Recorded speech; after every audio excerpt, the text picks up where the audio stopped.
So today we're going to be talking about a couple who killed the girlfriend's father in order to be together and then filmed themselves laughing and joking about it days after the crime. In this video, I'm going to be going over some of the gruesome details of this case, so if that is something that is going to really upset you or you're not in a mental place where you can handle that right now, I have a video up in the corner of a cow and a pig becoming best friends. If you would like to go watch that instead, have a good rest of your day. Before I get into this, I also just need to say that this is an ongoing court case, so everything that I say in relation to the actions of the perpetrators is alleged and is just information that I'm getting from the media coverage on this and from police statements. I also mean absolutely no disrespect to the victim and his grieving family. So 18-year-old Aaron Guerrero and 16-year-old Sierra Halseth had been dating from June to December of 2020. The couple was told by Sierra's parents that they could not be together. Both Sierra's father, Daniel Halseth, a computer technician, and his ex-wife, Sierra's mother, former state legislator Elizabeth Halseth, did not approve of the relationship and banned the couple from seeing each other after discovering their plans to run away to be together in Los Angeles, California. Then, in early April of this year, friends and family started to notice that they can't get a hold of Daniel Halseth, Sierra's father. His work had called, his ex-wife had called, and gotten nothing. His mother, Sierra's grandmother, tried to get a hold of him,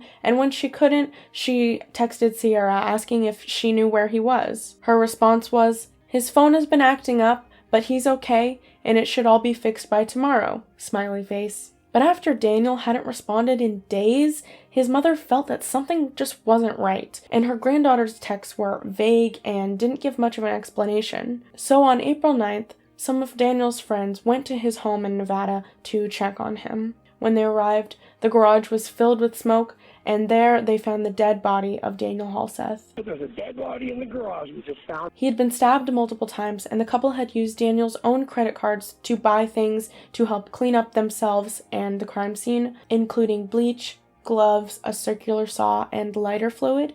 Though the crime scene was left mostly uncleaned, they attempted to dismember his body with power tools.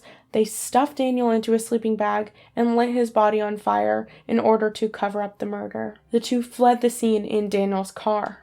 Different sources give different causes of death here. Some sources say that Daniel burned to death, but the majority of sources say that he died from multiple stab wounds. The couple fled for over 6 days, sleeping in tents and running from the police in order to get to California. They were eventually apprehended in Utah, where they were trying to dodge a train fare, which I don't know why you would try to dodge a train fare when you are running from murder. A video was recently released to the public, found on Sierra's phone, of the couple a few days after the murder on their getaway. And this video is the reason I wanted to talk about this case in the first place, because it is truly chilling and bizarre to watch this couple talk about their crimes. I don't know what to say. Welcome back to our YouTube channel. After Day murdering, day 3 after murdering somebody. Wow! Don't put that on the camera. It was worth it.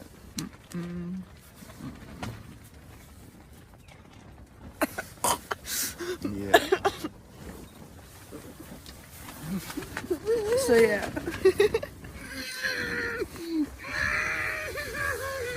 Sierra talks about how they had lots of sex, to which Aaron replies it was payment for doing it, and which I can only assume it would be murdering Sierra's father. It actually makes me feel sick to read that out loud, because there is such a lack of empathy and emotion related to their crime that they're joking and talking about being intimate and then talking about murdering her father in like a span of a minute. It is truly gut-wrenching.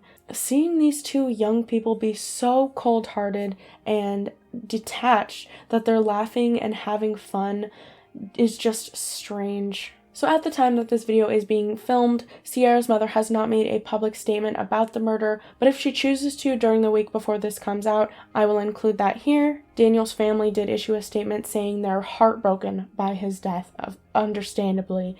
and that he was a wonderful father who loved his children, and they would like privacy while they grieve. So maybe don't continuously reach out to the family for statements like the media has been. I am just at a loss of trying to understand these people because they had already planned on running away to California.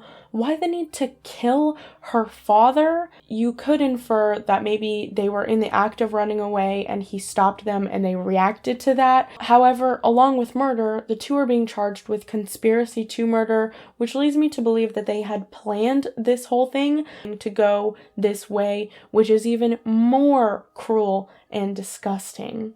I cannot see how these two came to the conclusion that the best solution to the problem of them not being able to be together would be murder. Aaron could face the death penalty, and Sierra is too young for that, but she is being tried as an adult and faces life in prison. They wanted to be together. They could have just tried to make it work until Sierra was 18 and could leave her home of her own free will, but instead, they ruined their entire lives, and Aaron may have cost himself his life. It's really hard for me to wrap my head around these people being so young and taking a life and throwing away their own lives in the process. Now, this is all just speculation on my part, but I could see the angle that the defense teams of each perpetrator trying to argue that the other was the orchestrator of the murder, and that she was influenced by him or he was influenced by her. Though, even if either of those are true, the video of that couple makes any sort of doubt that this was a ruthless, cold-hearted murder that they both took part in is out the window. There is no remorse, no sadness. They're joking, they're laughing. It's like it just doesn't click. It's like they just don't understand that they have just forfeited their freedom forever, and murdered a family member of Sierra's. There is no sign from Sierra that she has experienced any sort of trauma from killing her own father, a loved one, until you see the mugshots and them standing in a courtroom facing the death penalty or life in prison. They look a little more traumatized here. And that is where we will end that. Like I said, this is an ongoing court case, so I will most likely continue to cover this as more details come out, if that is something that you guys would like to hear. This is obviously different from my usual funny, joking content. I just wanted to cover this because it is such a recent case, and it is really interesting to me to be able to see glimpses of people like that, where they are just being truly evil and cruel, to see a part of the human psyche that I will never be able to wrap my head around or understand myself. It is really intriguing to me, and I hope you guys find it as intriguing as I do. Be sure to like and subscribe if you would like to see future content from me. I do post every week. This week's comment of the week is from Scam Baiting Stuff. Thank you so much for commenting on my videos and watching my videos. I really appreciate it. Have a good rest of your day, guys. Thank you so much for watching. Peace.